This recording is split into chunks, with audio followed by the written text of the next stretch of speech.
I had the opportunity about 3.5 years ago to start working with a book project. We started writing Zion, Seeking the City of Enoch. Now, people have asked me, why that book? This is actually a historical novel. I mean, how many of you ever asked yourself the question, what would a society of peace be like? I think we all have at some time. Is it possible? And if so, what would the characteristics of such a society be?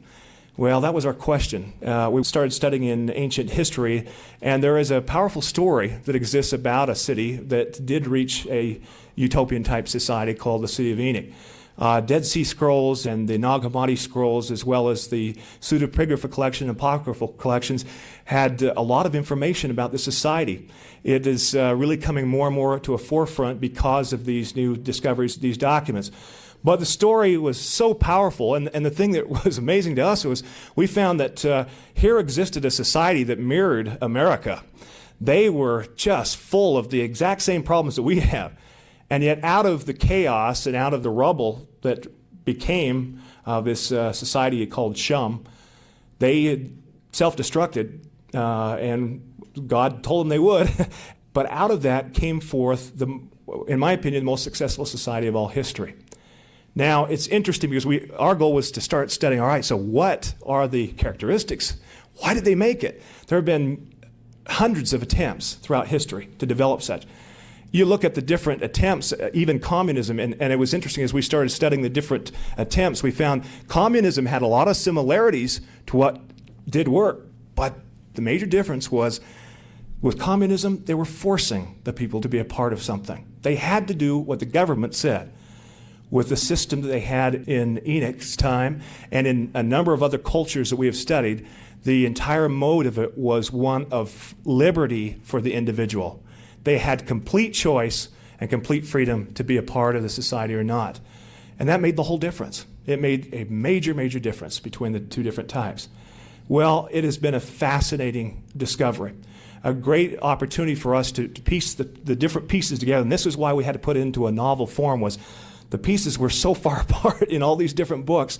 We kind of had to pull it together, and we used a lot of truth, a lot of factual characters, but we had to weave some of the others in to pull the stories together, to give people an idea of what took place and what were the solutions.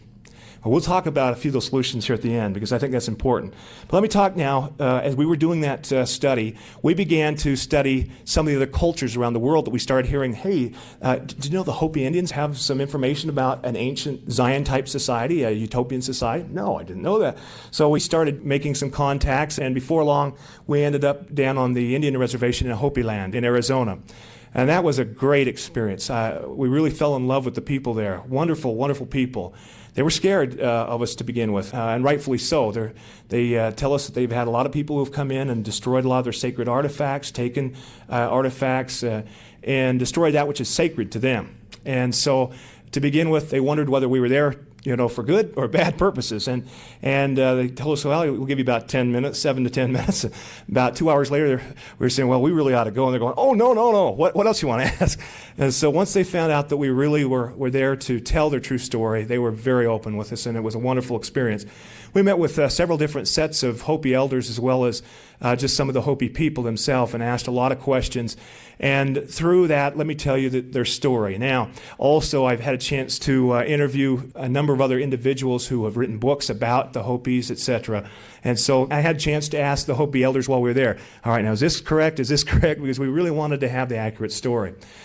Long ago, the Hopi people, they tell the story that their people were not native to this land. They actually came across the oceans in ships and came to this land. And that they then settled on this continent, and they were a very fearsome people. The time came when they, as they said, we were converted unto the Great White Spirit. And this occurred before what they called the great star appeared in the sky. Well, they were so converted that they took their weapons of war and they dug a hole and buried them in the earth and took an oath that they would never take them up again.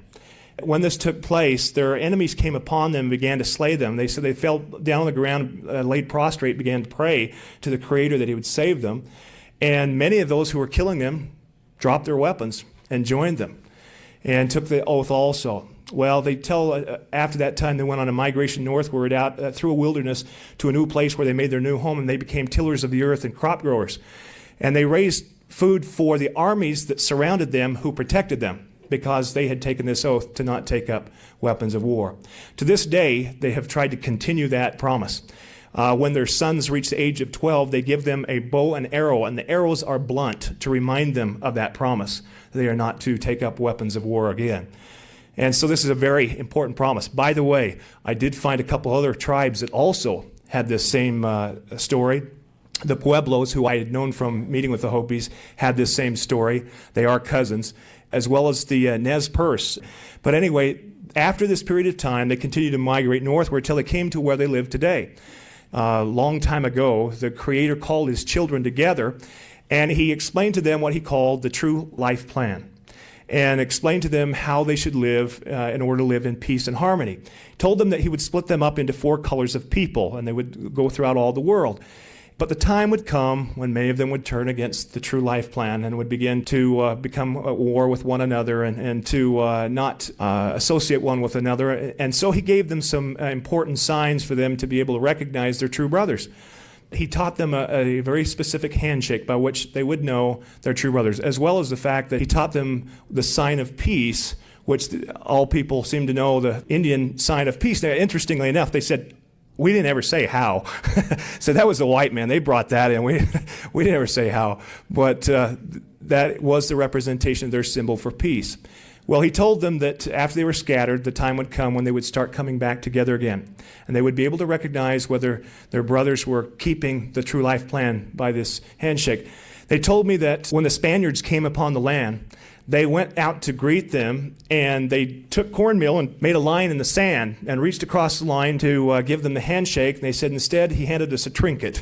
They said, we knew there was a time of great bloodshed ahead, which, of course, is exactly what happened.